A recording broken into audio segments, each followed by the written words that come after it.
All right, it's time for me to re-roll and get some better units to win this game. What the heck? Ah! Oh, come on!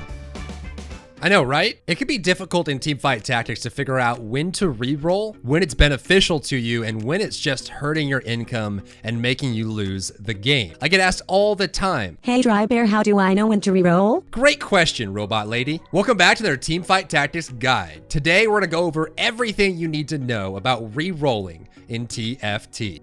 Now, there's a few topics to discuss when it comes to re-rolling, but I want to start with the most fundamental, and that is re-rolling versus levels and how your levels affect what units you get. I don't see this getting talked about enough, and it's actually probably the most common mistake that people make when they're re-rolling improperly. Every single level, you will get a new adjusted drop percentage for the rarities of the units in the game, which means if you're looking to gain cheap units, you want to maintain a lower level.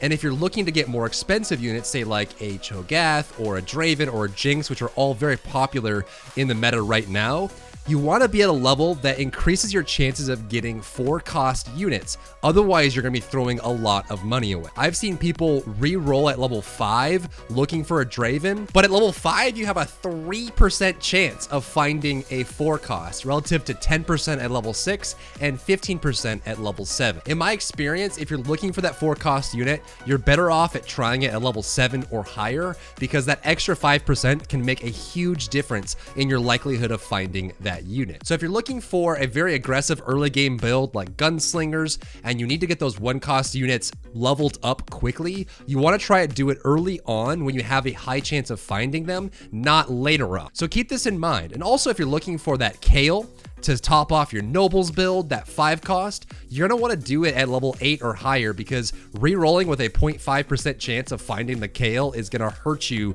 really bad in the money department. Sometimes it's good to plan ahead and say, maybe I need to do econ for a couple rounds to get enough money to level and then start re-rolling. I might need to get a new break point on these drop rates before I spend all my money trying to find a specific unit that benefits the build that I have. And that leads me perfectly into my next point, which is never ever re-roll without a purpose in mind. You should always be looking for something if you're re-rolling. Otherwise, you should just be running economy. You should look at your build and say, okay, cool, I have most of my units at 2-star, my build is almost done, but my Vi is only 1-star and it's hurting me a lot. I'm gonna look for a level where a 3-cost unit is likely to appear, level 6 or higher, and I'm gonna roll until I find 2 more Vi's so I can level her up in my brawler build, because she's just hurting me too much being at 1-star.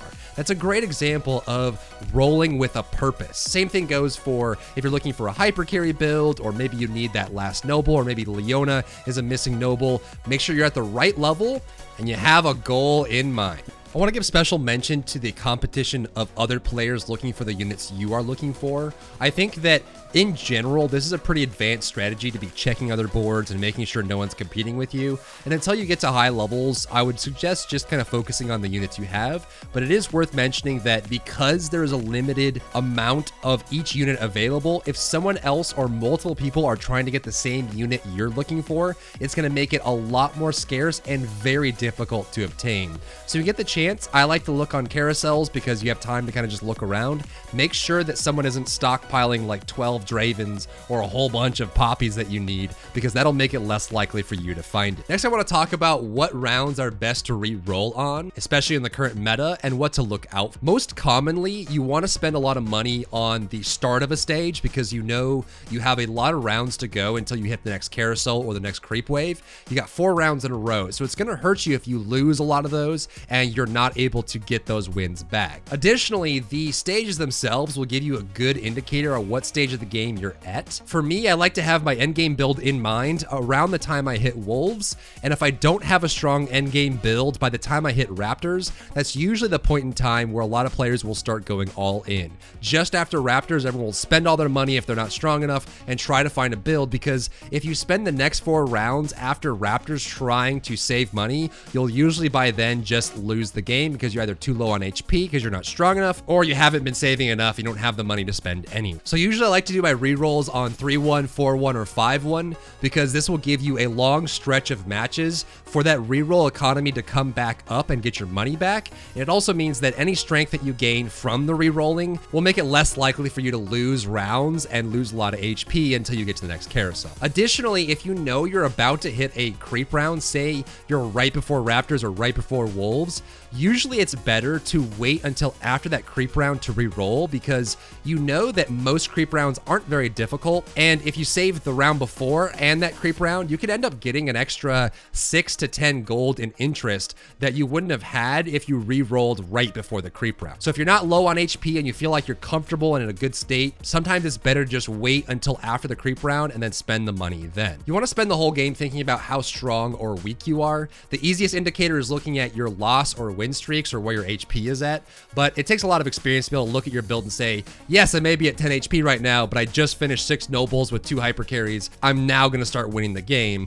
But until you get to that point where you have the ability to make that call, just try to pay attention to how many losses you're getting, how much HP you're losing, and how that's relative to everyone else in the game. If you're sitting at last place and you're not feeling strong, you're gonna have to start spending that gold because the one thing you never wanna do is lose the game with a bunch of items on your bench or a bunch of gold in your bank. Because then you're just being a dingus, and no one likes being a dingus. Don't lose the game with potential strength sitting in your bank or on your bench doing nothing for it. Spend the gold if you feel like you're about to lose. Now that covers when to reroll and how to make the decision to start rerolling. So now let's talk about what to do when you're rerolling. This is another thing that I see a lot of people do wrong. When you're rerolling, you don't just want to keep rerolling until you find what you're looking for. Remember, every unit, if it's uncombined and still 1 star, can be sold back for its full value if it's just sitting on your bench. So when you're re-rolling, you want to pick up a couple things. First, you want to pick up units that are the same cost of what you're looking for. This will remove those units from the possible drop pool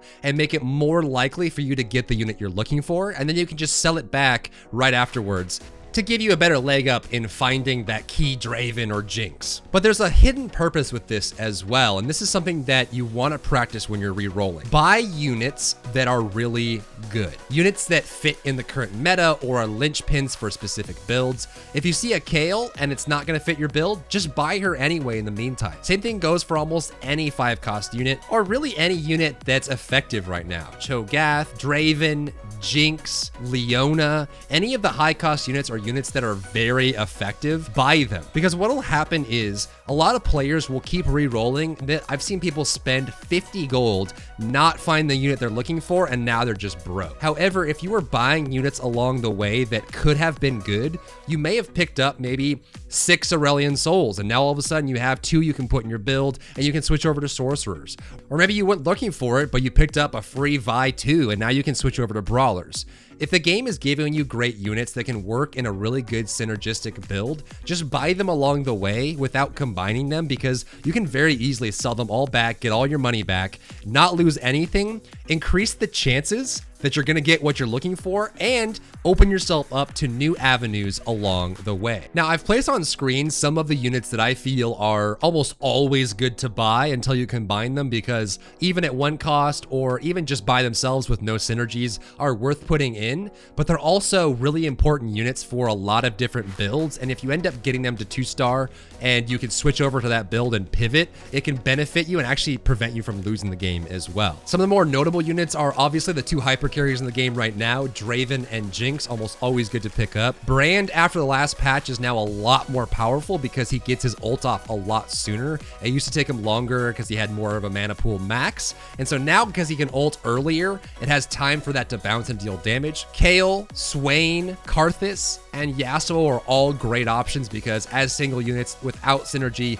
they're still going to benefit your team a lot. Yasuo, great AoE CC. Swain survives a lot and does a lot of damage. Kayle keeps your units alive, and then Karthus just does a bunch of damage as well. You can also pick up units like Cho'Gath or Sejuani along the way. They can fit in almost any build because they have teamfight ultimates that will disrupt the enemy team in a very large area and prevent them from dealing damage to your units. And again, without synergies, still very effective to place in. The Aurelian Soul example I gave earlier can be risky because sorcerers aren't as hot right now, so you can buy them along the way. Just be careful not to combine him because he works in less builds than he used to. The 6 Shapeshifter build works with him because he works with the Shyvana, and we're seeing some people go 3 sorcerers mid and late game if they need the extra damage. But the way things are right now, it's just so hard to ignore nobles, hyper carries, or brawlers. They're all just so good. We'll see what happens with this next update, but right now, those are some of the best units you can pick up along the way and just add to your rep. And that basically covers the general strategy of when to reroll and what to do when you're rerolling in Teamfight Tactics. Remember, you should always be rerolling with a purpose.